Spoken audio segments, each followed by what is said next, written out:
சம்பள பணத்தை திருடினவர்கிட்டயே விபூதி எடுத்துக்கோங்க அப்படின்னு அக்கறையோட அர்ச்சகர் சொல்லியிருக்காரு.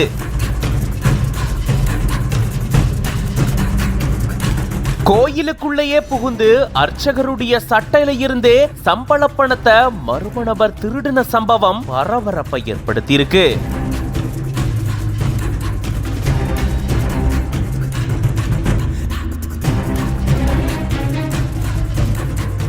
தஞ்சாவூர் மாவட்டம் பட்டுக்கோட்டை பண்ணவயல் சாலையில சிவக்கொள்ளை பகுதியில ஸ்ரீ கற்பக விநாயகர் கோயில் இருக்கு. இந்த கோயிலினுடைய அர்ச்சகரா சிவநாராயணன் அப்படின்றவரு பணியாற்றிட்டு வராரு. மாதம் கோயில் நிர்வாகம் சார்பில் இவருக்கு 10,000 ரூபாய் சம்பளம் வழங்கப்படுது. இந்த சூழல்ல கடந்த மாதத்துக்கான சம்பளம் ரூபாய் 10,000 பணத்தை இவருக்கு கொடுத்திருந்திருக்காங்க.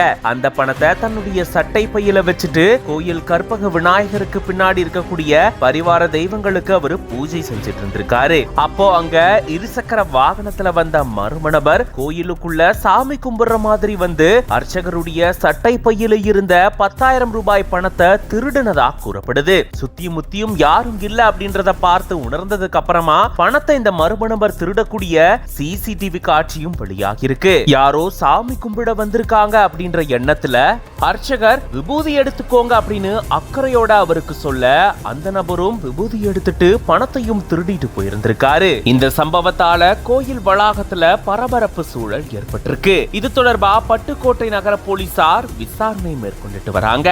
இது பத்தின உங்களோட கருத்துக்களை கமெண்ட்ஸ்ல சொல்லுங்க. மேலும் பல செய்திகளுக்கு பிஹைண்ட் உட்ஸ் பேஜை ஃபாலோ பண்ணிக்கோங்க.